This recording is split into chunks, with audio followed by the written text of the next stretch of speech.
Sound விடுறா? பொறுமையாக கடை தர மாட்டாங்க. சரி வீட்டில் இருந்தாலும் வந்தேன், கையை ஆட்டிட்டு வர்றேன், வரும்போது ஒரு வாங்கி எடுத்து வரலாம்ல. பிளாஸ்டிக் அங்கே தடப்படிங்க உனக்கு தெரியாது? ஆமா. 1 கிலோ மாவு வாங்கினா 1/2 கிலோ ஃப்ரீ. அப்படியா?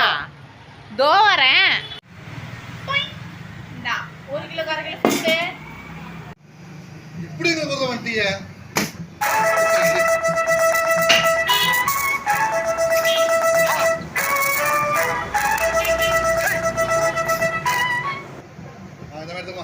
லியோ, நான் எனக்கு கணக்கு தெரியாது நினைச்சியா? நீ எவ்வளவு சொன்ன, நீ எவ்வளவு ஊத்தி இருக்கிற? இப்ப நான் உன்னை பலான்னு அரைவேன். நீ வாய மூடி வாங்கி.